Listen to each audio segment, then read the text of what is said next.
All right, Abby, I got 2 o'clock Eastern. Is it okay if I go ahead and get this party started officially? Yeah, for sure. All right, awesome. Well, good afternoon, everybody. Good morning, I should say, if you're on the West Coast. And if you're watching this as a recording, I hope you're having a good day no matter when and where you are. We are here to talk about retaining your peer-to-peer peeps.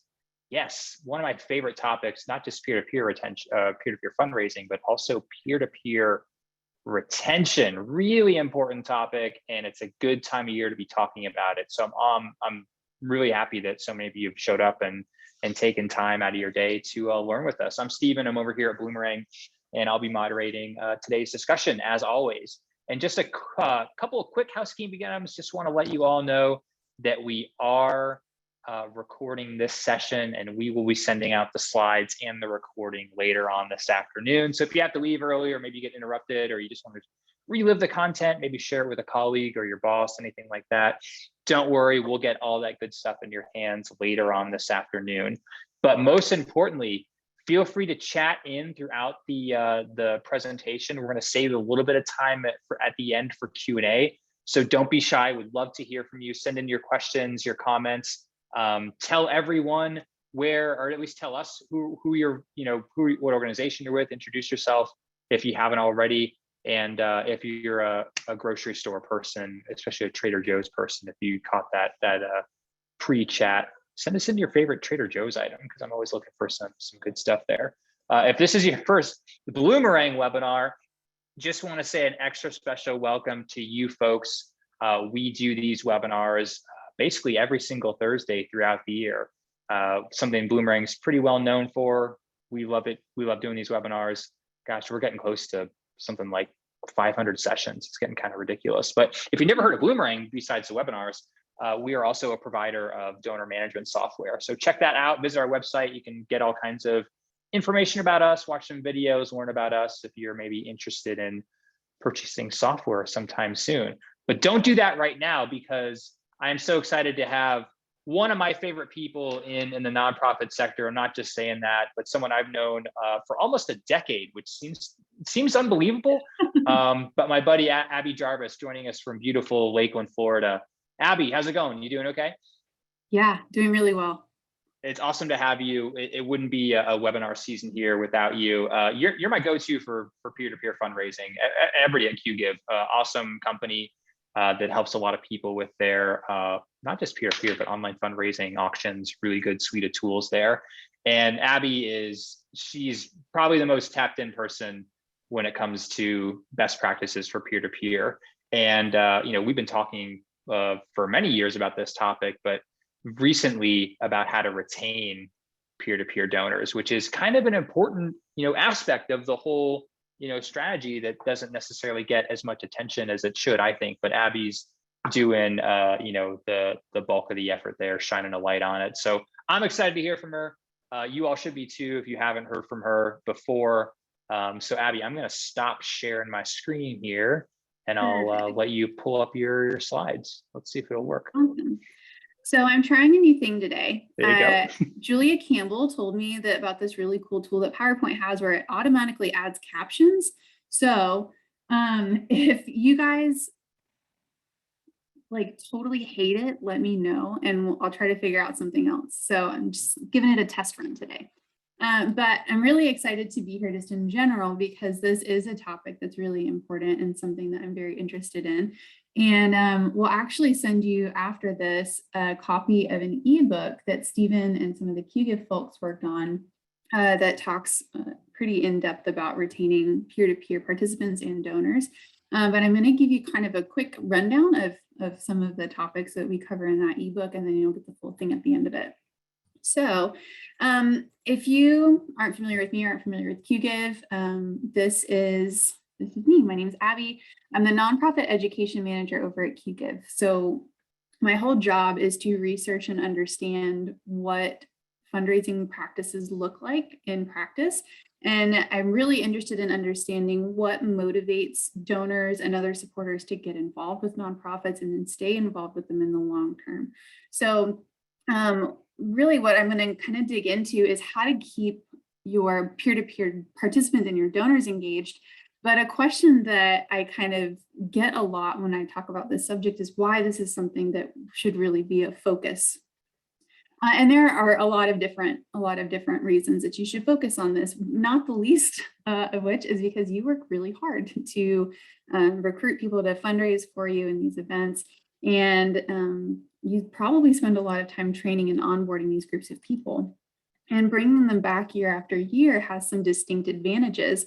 One of which is that all of that onboarding and that teaching and that encouragement that you do when you first recruit a participant it's a great deal of work for you, but returning participants will need less onboarding and less support. And I mean, that doesn't mean that you should just be totally hands off with them, but it does mean that they can get up and running more quickly. And that means that they'll have more time for fundraising. There will be less of that ramp up time, and they'll be able to really just jump in and get started supporting your fundraiser. Another really cool reason that this is something that we can focus on is because returning participants are great mentors for newer participants who maybe aren't as familiar with your organization or your fundraising event or your tools.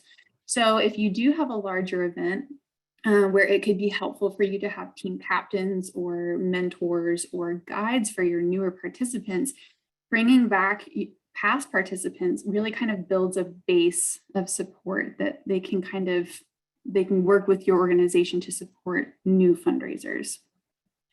And then the other upside of retaining some of those participants is that you have a greater opportunity to bring back some of the donors that supported them the first time they participated with you. So retaining your participants is a great opportunity to raise more money and get started fundraising more quickly, but you may also have the opportunity to engage with their friends and family in new ways. So a difficult topic to kind of get your head around is a lot of times when a donor is giving to a peer-to-peer fundraiser, they aren't necessarily giving to your organization, although they probably think you're really great and they've learned a little bit about you as their friend or family member is sharing information about your event. But most of the time they're donating to support a loved one. So even though it will take a little extra work, bringing back those peer-to-peer donors in the future can give you a better return on your investment. You're spending a little less money, but bringing those donors back. So I'm going to kind of split this into 4 different sections. We're going to look at how to retain your peer-to-peer participants, and then we're going to look at some different communication schedules that you can set up to help with that. And then we're going to look at the same 2 subjects for donors as well. So I'd like to first dig into how to retain peer-to-peer participants. And really the big key here is going to be to give your participants an amazing experience and make them feel wonderful about the work that they're doing. So you want to keep this group of people very engaged with your nonprofit because they are more than just peer-to-peer participants who engage with you once a year. They probably are donating to you, probably is the key phrase there, but there's always an opportunity to engage those folks. They're volunteering their time, they're advocating for you to their friends and family, they're giving you access to their reputation, and they're really opening whole networks of people that you may never have reached before to your organization. So if you make an effort during your event to show them love and make them feel great about the work that they're doing, if you make them have fun and give them a great experience, they're more likely to engage with you again in the future. So what does that look like? Well, it really starts at the beginning. It starts during the registration process. So some things that you can try doing to kind of set the stage for this wonderful experience that will bring these participants back to your event over and over and over is to really reiterate how their participation is going to make a difference. So you can reiterate that when you are actively recruiting people, when you are posting about it on social media, asking for folks to sign up to raise money for you, when you're sending out email appeals, looking for participants to sign up. You can reiterate their impact there, tell them the difference they're going to make, tell them what kind of outcomes their support will have. And then as they're signing up, try including some celebratory language in your sign up process. This could be something as simple as when they click over to the last screen, like right before they're getting ready to push that submit button, you can say like, hooray, you're almost there. You just need to get your, credit card details. You can have a little celebratory animation or a video that kind of amps them up at the confirmation page part of the process. Anywhere you can kind of celebrate them and get them excited about participating is going to be a benefit to you. I kind of referenced it already, but your confirmation page is really a valuable asset when it comes to getting people excited about your event. You can try kind of extending that celebratory language onto your confirmation page. You can try adding fun videos or incentives or impact statements to that confirmation page. What you really want to do on your confirmation page is not only give your participants their transaction details, that's important, but really take time on that confirmation page to celebrate them and get them really excited about the next steps in the fundraising process. You can extend all of that language onto your receipt as well. But the big thing to remember is throughout the registration process, on the confirmation page, and the receipts, anywhere you engage with these supporters, reiterate to them the impact that they're going to be making. They're going to be more excited about raising money for you, and that excitement will be more actionable if they really understand what the impact of their participation is going to be. During the event, you want to keep these feel-good feelings going. And I wanted to emphasize here that you want to give them the resources they need to be successful, because nothing will bum a participant out like feeling like it's not going to be possible for them to reach their goals. If you make your participants feel supported and if you set them up for success, they're going to have more fun. None of us enjoy being in an event or something that we don't feel like we're good at. I am a testament to this. If I don't feel like I'm going to be good at something, I don't want to do it. So if you can kind of make your donors and your participants feel from the get-go that they're going to do a good job, that they're going to have fundraising money for you, they're going to be more likely to engage and stay involved. Throughout the event, send your participants emails. And I could do a whole nother session on just emails to send to your participants. I'm not going to do that, but try sending emails to specific groups of participants to either inspire them to get more involved or to encourage them for doing a good job. I think there's some more information about that in the ebook that we're going to send you, but you want to send, if your participants are kind of lagging, if they're having a hard time getting started, try sending them an email with some fundraising tips or some encouraging words. If they're just knocking it out of the park, if they are meeting and exceeding their fundraising goals, then celebrate them and get excited and show them that you see and appreciate their effort. And then if it's okay, and I should have put this in the bullet point and I did it. If it's okay with your participants, celebrate their involvement on social media. For some people, that's very compelling. For some people, that's absolutely terrifying. So check with your participants before you post about them on social media. But celebrate them publicly. Show them that you value them enough to kind of broadcast their achievements to your followers. And if social media isn't appropriate, if you don't want to do that, if they don't want to do that, try sending them other tokens of appreciation. That doesn't have to be something tangible or anything. It can be something as simple as a phone call thanking them for going above and beyond, or a card. But what you really want to do is celebrate your participants here. So when the opportunity comes for them down the road to engage with you in a peer-to-peer event, they're going to remember how wonderful you made them feel during the fundraising period this time. Another thing that you can do to really make your participants feel great about their participation is to reward them for engaging with you. There are all kinds of ways you can do this. I would tell you one really great way to do this is to set multiple fundraising milestones instead of one major fundraising goal. If you asked me to raise $5,000 for you, that would be a little intimidating to me. If you ask me to raise $500 for you, and I did that, and then you asked me to raise an additional $500, you can get me closer to that $5,000 goal by setting those incremental milestones. It makes fundraising less intimidating. It makes goals seem less scary. And having those different incremental goals gives us a little burst of dopamine every time we meet a milestone. So people will become like very excited about reaching that next goal. If you want to, if it suits your organization, you can incentivize participation in a few different ways. Some of these incentives can be digital. This screenshot here of these different bears are all different fundraising badges that one of our clients put together. And as their participants met new fundraising milestones and engaged in new activities, they earned these badges. And you would be amazed at some of the stories I've heard about participants who do wacky stuff to earn a badge.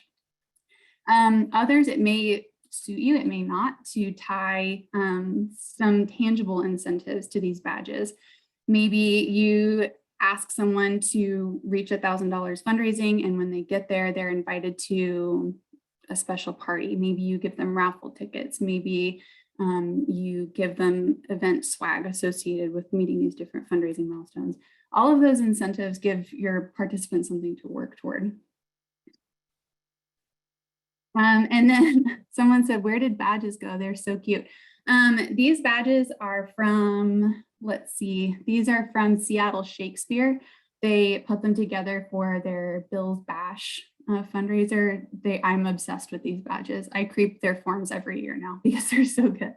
And then I wanted to make this point as well. I've participated in some peer-to-peer fundraisers before, and I was very struck a couple of times by one organization that thanked us throughout the fundraising period. They sent periodic updates, periodic thank you messaging, and then people stayed much more engaged than they did in events where the thank yous and the updates were less frequent. So thank your participants as they're raising money for you instead of just waiting until after. I saw a note pop up. Someone asked what specifically peer-to-peer fundraising is. Peer-to-peer fundraising is a fundraising style where you recruit people from your community to raise money on your behalf. So if English Jones wanted me to raise money for their organization, I would sign up to participate. They would help me set up a fundraising page, and I would ask my friends and family for donations on my behalf to go to English's organization. So I hope that helps. You also want to focus on, you want to make your donors feel, or your participants feel wonderful throughout the event, but you also want to keep those warm fuzzies going after the event as well. There are lots of ways to do this. One relatively simple way to do this is to send out an event survey to your participants.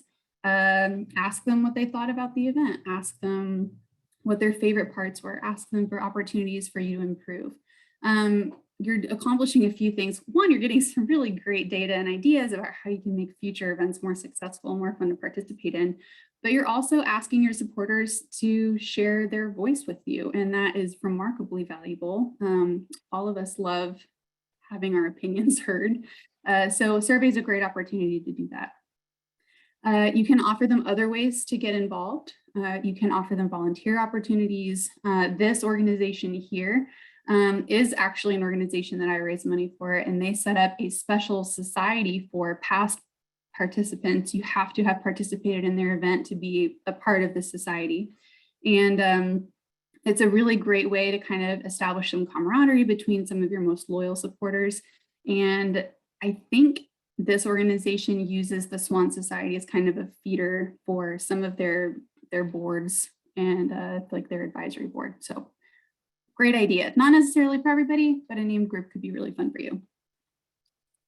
I also want to kind of set up that there's the post-event kind of follow-up, but then there's also the opportunity to engage your participants between events. So you can kind of get them hyped up about your next event. If your goal is retention, you want them to sign up to participate in that next event. So here are some ways you can get your past participants excited about your upcoming event.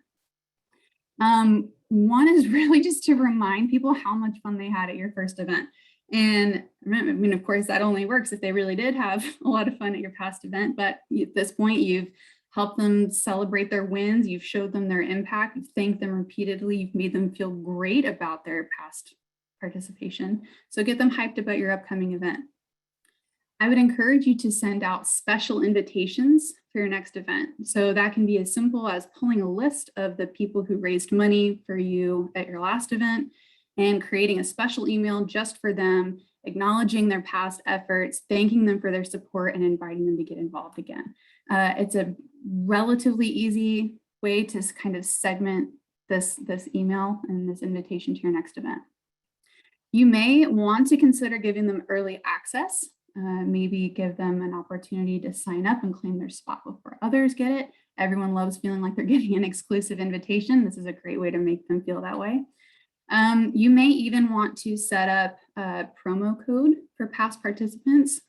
So you could say, Susie, thank you so much for participating in our last event. As a thank you, we'd like to give you $10 off the registration fee for our upcoming event.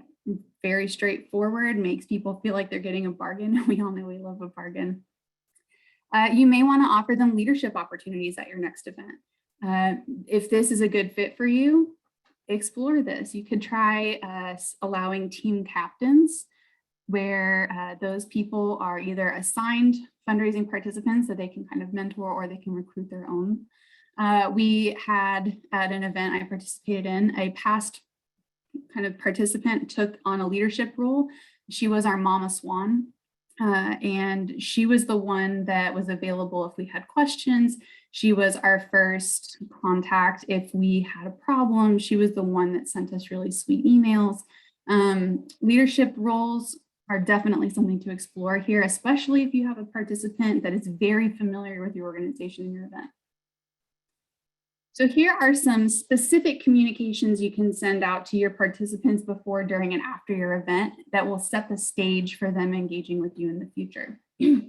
So during the event, every email, every text message, every phone call you send out, your goal is to make your participants successful and show them that you love and appreciate them.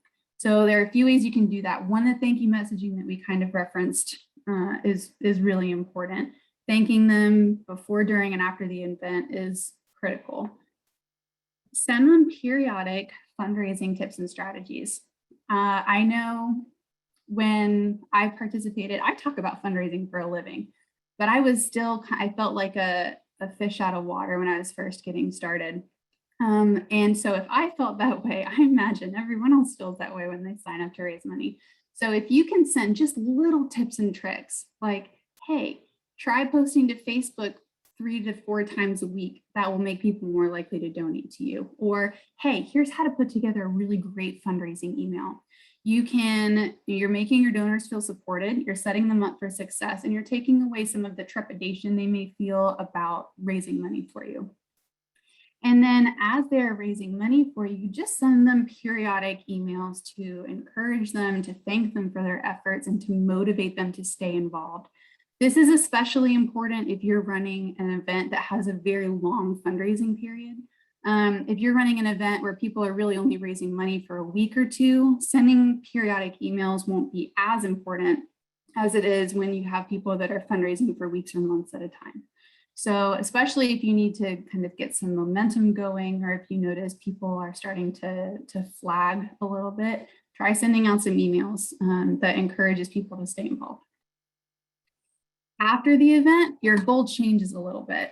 So really here, you want to reiterate how big a difference your participants made by supporting you. So first thing to send is right after the event, send them a huge thank you and an update about how much money they raised and what that money is going to accomplish. Here, the emotions are still running high. People still feel really great about what they did. There's some residual excitement there. So capitalize on that. And while your event is top of mind, thank them, tell them how much they raised, and tell them what that will accomplish. As time goes on, as you start using the money and enacting the programs and making the changes and buying whatever supplies you needed that you were raising money for, tell your participants what's going on. If you can, focus on stories and focus on the really tangible outcomes of their fundraising. So were you able to, I don't know, spay or neuter multiple dogs and cats? Were you able to feed local families? Were you able to upgrade your facilities? Tell your participants what they accomplished and show them what they did. We know from the generational giving report, it's a report we released back in last year. We noticed that people are very, very, very motivated by understanding what their money achieved, knowing that that money was used wisely, and seeing stories from the people that money supported. So anything you can do to share that information with your followers is going to be a big deal. And then do ask this group to get invited in other ways. I mean, of course, you may want to include them in appeals, your standard appeals, but give them opportunities to volunteer with you, see if anybody's interested in serving on your board or some of your committees. The people that are raising money for you in a peer-to-peer event are really, they've proven that they're willing to work for you to raise money for your cause. Give them an opportunity to continue to do that. And then before your next event, so you've made people feel wonderful for participating, you've showed them what they've done. Now your goal is to remind them how much fun they had, remind them what a big difference they made, and they ask them to get involved again. So that can look like emails that kind of give people a sneak peek into your upcoming event, whether that is something really formal where you lay out all the details and all of the particulars about your upcoming fundraising event.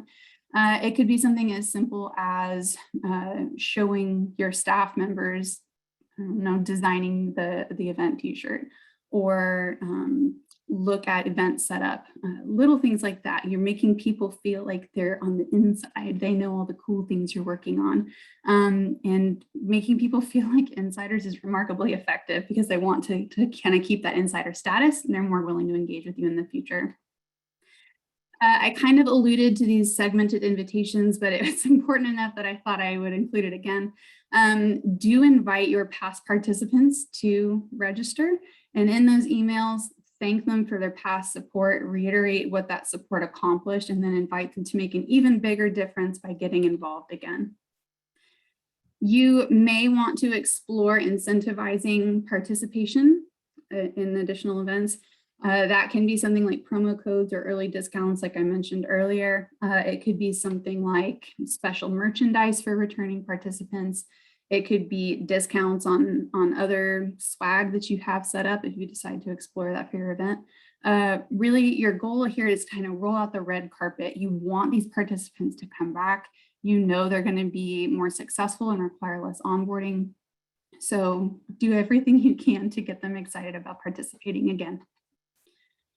Okay, so that was the first group of people we wanted to look at. Bringing your participants back year after year helps you raise more money, and it's an important fundraising strategy.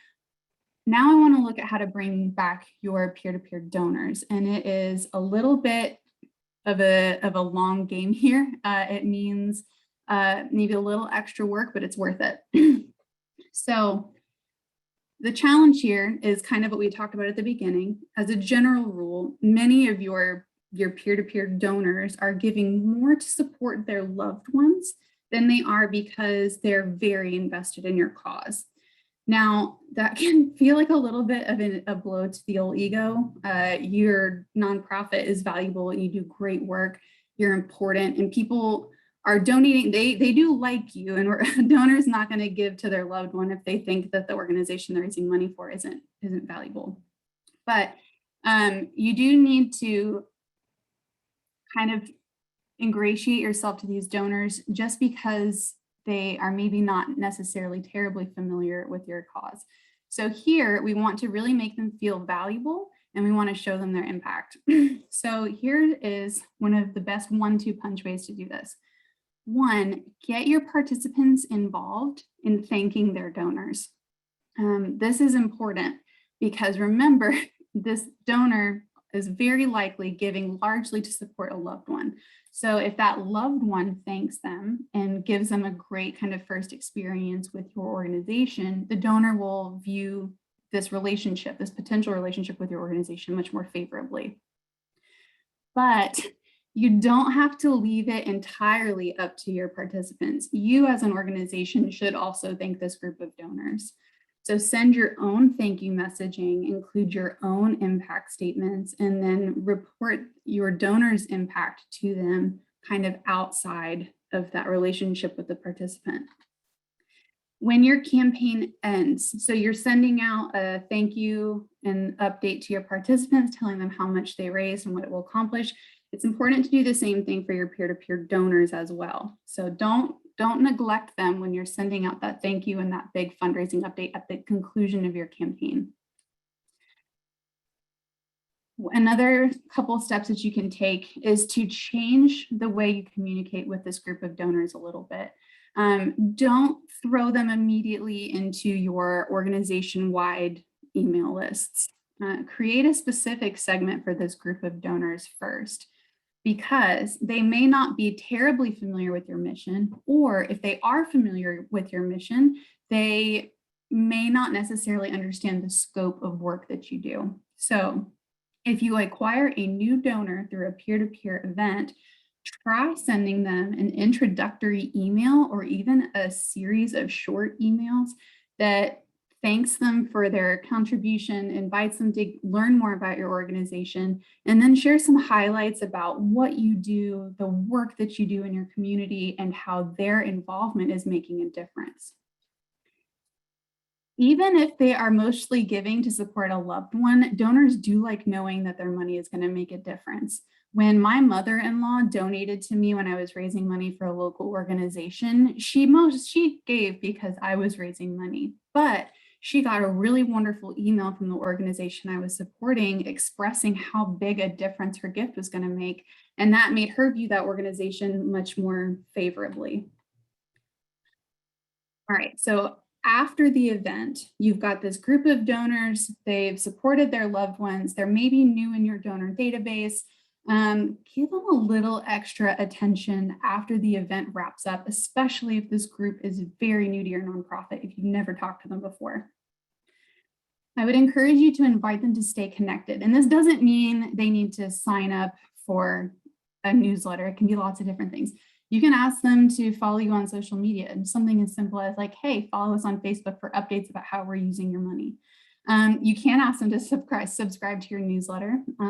This is really handy. You can just add a little checkbox to your donation form and they can automatically be enrolled in that newsletter.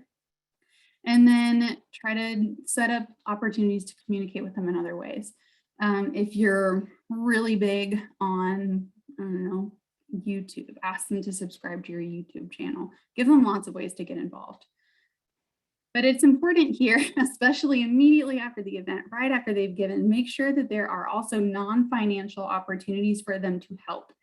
If someone is introduced to your organization, they've discovered that they're really passionate about your cause, ask them to do a facility tour, see what kind of organization they're supporting. If you have a matching gift opportunity, that's a great way to get people a little more involved. You can ask them to volunteer. You can ask them if they'd like to participate in your peer-to-peer campaign. Just give them other non-financial ways of getting involved and helping out. Eventually, as you strengthen these relationships with these new donors, as you kind of get them educated about what you do and how their involvement will make a difference, then you can kind of move them into your more general lists that you send out, different emails and appeals. So just get them introduced to your organization first and then kind of gradually move them over. So here are some specific communications you can send out that will accomplish these. So during the event, your goal is to make your donor feel like a huge, critical, important part of your success. You can do this through thank you messaging. Of course, you're probably tired of hearing me say the phrase thank you messaging, but your participants are receiving thank you messages. They're hopefully sending thank you messages to the people who support them. And then you can reiterate those thank you messages and reinforce the messaging there. So send thank you messages to your donors during the event. You may want to consider sending an introduction to your organization, to your new donors that you have acquired so far through this campaign. So remember, as you are writing these introductory emails, the organization is less important to this donor, possibly, than the actual participant that they're supporting. So think about my mother-in-law, think about Linda. She's donating to support her daughter-in-law. She thinks your organization is probably really nice. She may not know a lot about it. So send out some introductions. And then do remember that donors, even if they're giving to support their daughter-in-law or another loved one, they do want to know that their money is being well used by a respectable organization. So send them an impact statement telling them what they're helping achieve, and then make it as personal as you can, because we want to feel like we're engaging with a group of real human beings helping out other human beings in our communities. After the event, so you've made them feel like they're a critical part of your success during the campaign itself. Now you want to show donors that you have used their money well, they helped you succeed, and now you're showing them what the outcome of their support will be. So thank them again. At the conclusion of the event, tell them thank you so much for your support. You've helped us raise, in this example, over $90,000. Here's what you're achieving. This group did a beautiful job with a video. You don't have to do a video if you don't want to. You can do something as simple as an email. You can create an infographic. You can write a blog article talking about the impact they're going to make and then link to it. All kinds of ways to communicate that. But remember, as you're doing this, you do want to remind them that their money is achieving something important. So tell them what the impact the gift is going to be and be as specific as you can. In this instance, this group drew attention to the fact that the money was going to local children and families who needed help healing from trauma. Tell them how many animals they are going to feed. Tell them what tangible difference they're going to make. Donors love knowing that their gift is tangible. So reiterate that if you can. And then this is a little secret mind hack that is really helpful. Include a note in this follow-up about future communications. If you're going to send them an update in a month about what that money has achieved, if you are going to send them an email about a fun upcoming event, just tell them that it's coming, and donors will be more likely to open that email if they know what it's about. So if you send me an email a month after I've donated to you and I didn't really know that it's coming, I'm probably not going to open it. I get hundreds of emails every day. Unless something specifically is something that I'm looking for in my inbox, I may miss it. So if you tell donors that it's coming, they'll be more likely to open it.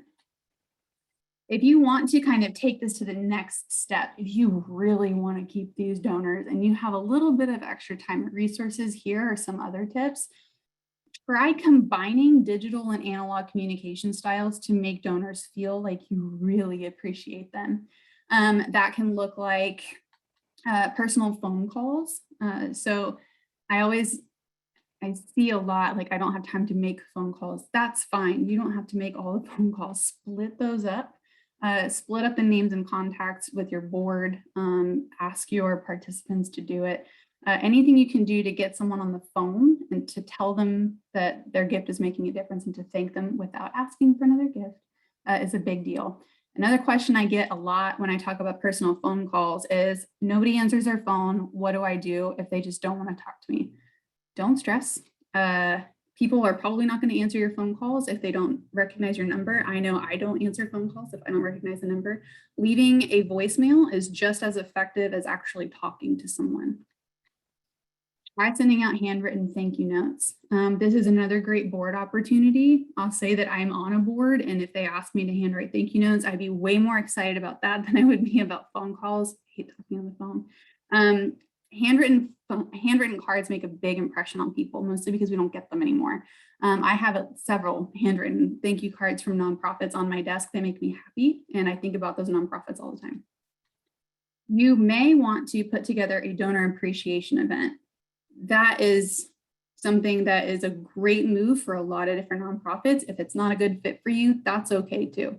Donor appreciation events are really just opportunities to get to know your donors face to face, to learn what motivates them and inspires them, and to build relationships that you can use in the future. Try getting to know them by sending out surveys. You have done that with your nonprofit or your participants. Try it with your donors. This can be a really valuable way, one, to make them feel like you value them, you're looking for their feedback, you want to know what they think, but it's also a really great idea to kind of get an outsider's perspective of your organization and identify areas where new donors may be a little unsure about your organization, what you do, and how their giving will make an impact. So try sending out these surveys. It's a great donor retention tool, and it's a great opportunity to learn how others perceive you and identify opportunities that you can improve your marketing or your communications or your fundraising styles. And then before your next event, your goal is to remind donors about the impact they made when they supported your previous event and invite them to make an even bigger impact by giving again to this event. So you can ask them to participate themselves, opening an email and saying like, hey, Aaron, thank you so much for your donation to this event last year. We noticed that, you have helped us raise X amount of money. We'd love to invite you to actually participate as a fundraiser this year. If they understand the impact that they made as a donor, and then they understand how they can make an even bigger impact as a participant, that could be very motivating for them. If you decide not to do that, or if you have a group of donors that have decided not to participate with you, send out a targeted appeal to past donors and invite them to donate again to this event. Now, it's important to leave out the donors that decided to kind of upgrade their participation levels as a participant. If you sent me an email and you said, hey, Abby, thanks so much for donating last year. Would you sign up to do that again this year? And I sign up to do it again. And then you send me a fundraising email. It makes me feel like my kind of upgraded participation level wasn't recognized. So use Bloomerang to do that. I'm sure they can come up with some really great ways to target those appeals. So remember, thank them for the last support, remind them of their impact, and then ask them to give again. So I just threw a lot of information at you, so I want to do a quick recap before we do Q&A. So retaining your peer-to-peer participants and your donors is really important. It's a little extra work, especially those new donors, but it is an important strategy if you're looking to improve your fundraising. Remember, these returning participants are already familiar with the concept of fundraising for you. They're already familiar with your event. They're already familiar with your mission, and they've got some fundraising experience under their belts. So they'll get up and running faster, they'll need less support, and they even may be able to offer support to new participants who need some guidance or motivation.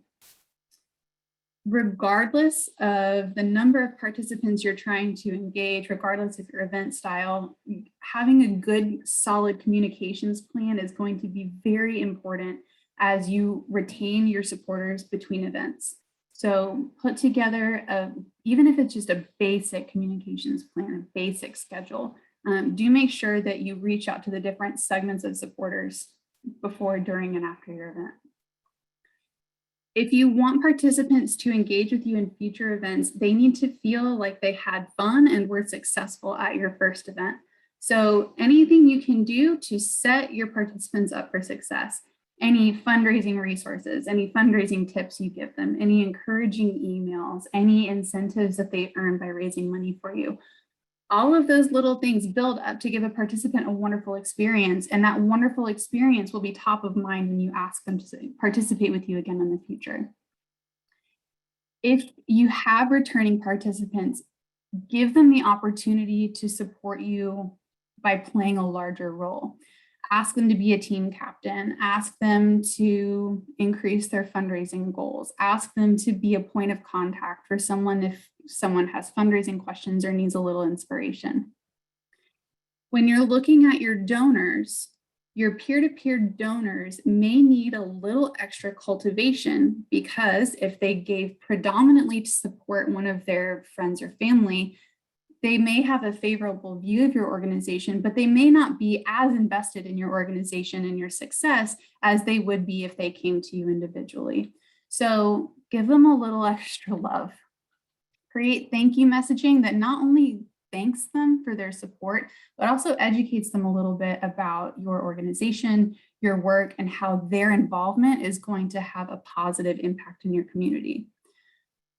All right. I wanted to throw this out there before we take questions. If you are using QGIF, I saw a couple of you mention that you have used this in the past. If you need help, let me know. You can also contact our support team. There's this one. But I was also going to let y'all know that we're going to send you a copy of this ebook that Stephen and Shay at QGIF and I put together.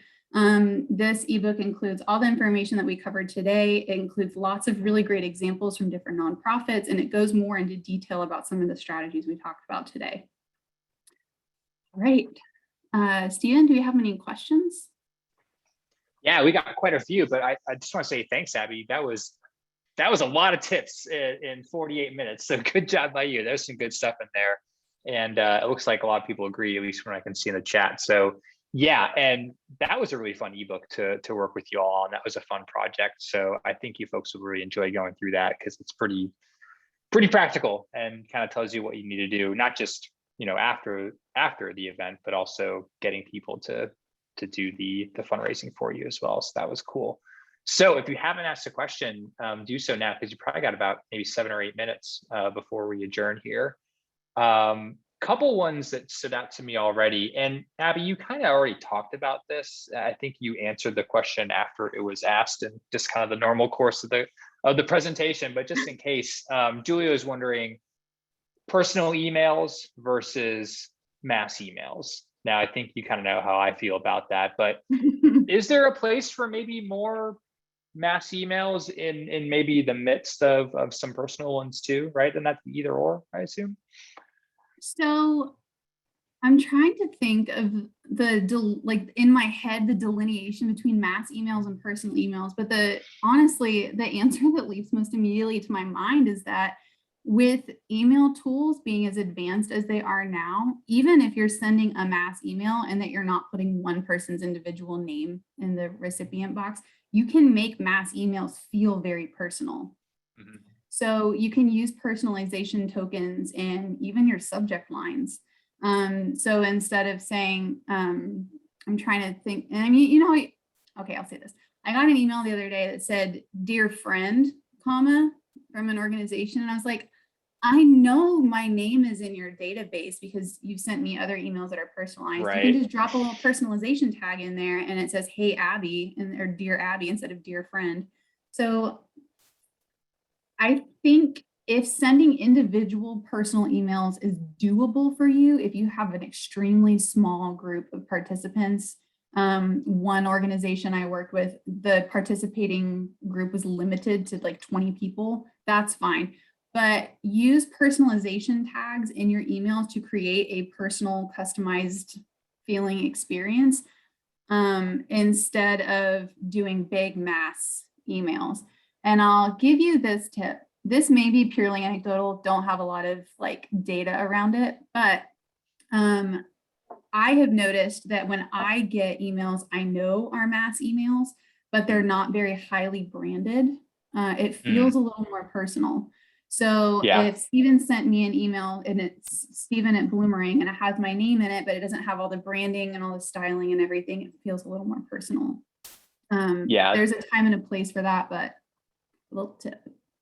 Yeah, you're right. I think there is some data behind that, Abby. I think your gut is correct. I saw a blog post that the title was something like "Emails from your mom have 100% open rate," right? Because your mom sends you a plain text email, right? She's not opening up MailChimp and blasting it out to everybody, the member of the family. Maybe she is. Maybe she's pretty savvy. But yeah, I think that's kind of what I was hoping I'd hear from you. Not that it really matters what I think, but yeah, I think you're dead on in your hunch there. Here's an interesting one from Lindsay. Lindsay's got 4 signature events throughout the year.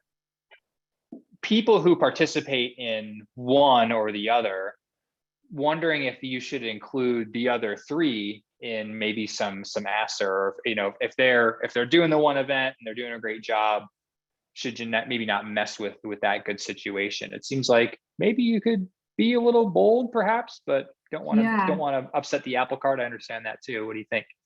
Yeah, I'm trying to think of how I would do that. So I would certainly invite you to participate in the event that you participated in the past. So when I participated in this event, the Swan Derby, and I got an email saying like, hey, you participated in last year's Swan Derby, here's another opportunity to help out. That would be cool. If you were asking me to participate in an additional event, maybe I wouldn't make it necessarily as targeted, but if you have a newsletter that goes out to people that you know have supported you in the past, you could say, here's an upcoming opportunity to kind of make a difference. You participated in this event, you might be interested in these other events that are coming up. I wouldn't maybe necessarily push it as much or be as targeted. I wouldn't say like, hey, here's a promo code for every event that we're doing this year. Maybe save the big incentives and the big push for events that they have proven to be invested in. But I would certainly invite them in a more low pressure way to get involved other ways. That makes sense. What do you Because maybe think? they would do all four. Yeah, I mean, Yeah. it's whenever you decide for the donor, that doesn't seem good, right? So I kind of like your soft approach. That makes a lot of sense to me. Yeah. Yeah. I don't think I would be impressed and intimidated by anyone that had the capacity to participate in 4 peer-to-peer fundraising events every year. So if you find a way that you can get people to do that, please tell me. I'd love to know. Yeah, you guys are always putting out good case studies. Here's a question from Julia, kind of on similar lines. Would you suggest excluding peer-to-peer participants, fundraisers and donors from other fundraising asks throughout the year? So I kind of like where Julia's head is at with kind of segmenting people out. But again, going back to deciding for the donor, maybe they would donate to other things. What do you think, Abby? Have you seen anything there? I'm kind of in your line of thought. One thing that comes up a lot, I know it comes up with Rachel Muir, it comes up with Claire Axelrod, it comes up with a lot of really smart fundraisers. When you are asking someone to donate to you throughout the year, it's not a burden on them. You are inviting them to support a cause that they have already demonstrated is very important to them. So I would maybe segment it and say like, earlier this year, you showed us a great deal of support. Thank you so much for that. We know this cause is important to you, and that's why we're inviting you to get involved by donating to this campaign or something. I mean, make it prettier than that. I'm talking off the top of my head, but that's pretty good. Thanks. But yeah, I mean, your donors have already proven that they are willing to give you access to their professional networks, their family, their friends. They're probably donating to you financially. They're maybe running other fundraising events for you. Give them the opportunity to continue to support a cause they care about. And I mean, this is another thing. I think you and I have talked about it, Stephen, the idea of like fatiguing our donors becomes less of an issue when our donors know exactly what they're already accomplishing. So if you've already reported this donor's impact to them, if you said, hey, you helped us raise $50,000 earlier this year and achieve these wonderful things, we'd like to invite you to support this other initiative. The ask isn't as big or as scary or as onerous because they already understand that you're handling their money well. You're doing good with it. And it's less of an ask when that's understood. That's my big takeaway from your presentation is it's not should you ask them or not ask them. It's ask them, but illustrate to them that what they did previously, right? Like you said, thanks for doing that peer-to-peer campaign last month. You're awesome.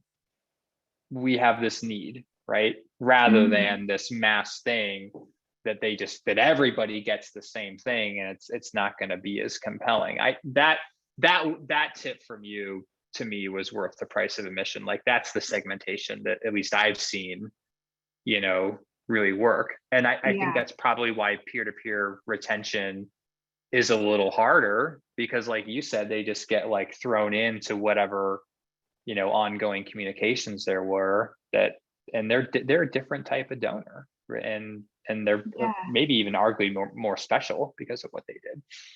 Definitely.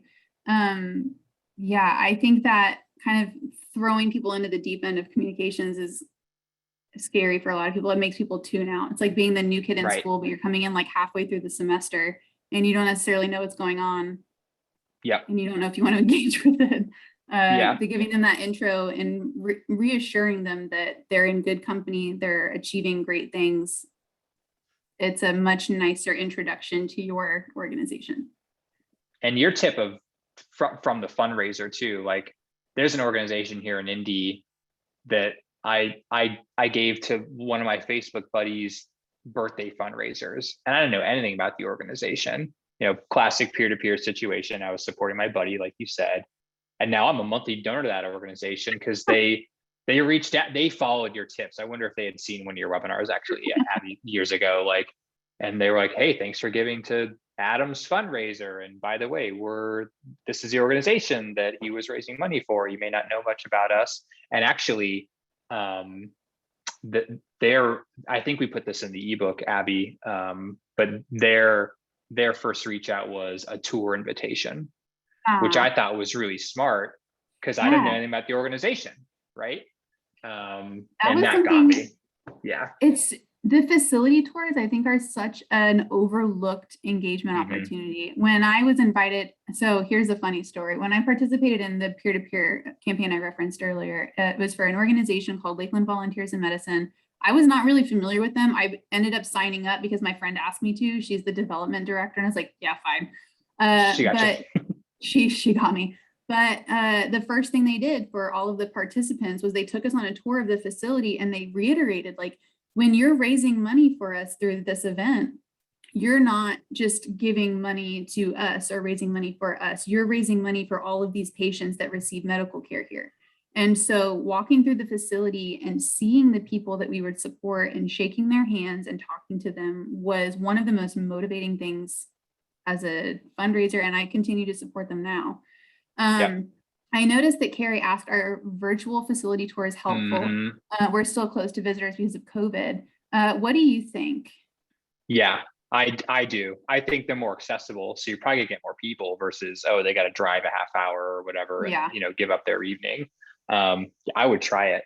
I saw one where it was like every third Wednesday of the month, there's a Facebook live stream tour for new donors. And it's just like a recurring, and they just invite the new people every month, and you take a tour, and there's and somebody is talking into the camera and things like that. So I think it's worth trying. Everyone's mileage may vary, of course, but yeah. And I love this question from Julia here. It says, if you don't have an exciting facility, what do you do instead? Right. So my initial response is, if your organization provides legal services, maybe do like a quick introduction of the different attorneys that you have working for you and ask them why they got involved. Or here's a fun little snippet that we'll probably have to close with. When we did the generational giving report, we released it in 2020. We asked people what contributed to their long-term support of an organization. And what was one of the top answers, which surprised me, and this was one of the top answers for younger donors, for Generation Z and for millennials, was having a personal relationship with someone on staff or someone who volunteers. So if you don't have a facility that's necessarily super exciting, you have people, and they are as exciting as the coolest facility in town. So try introducing your staff and volunteers to people instead. I love that. Do a little fireside chat, maybe. That'd be cool. Yeah. Dang. Abby, I could talk about this for hours and but we probably need to let people go. But you got your info there. I know we didn't get to all the questions, but is it cool if people reach out to you?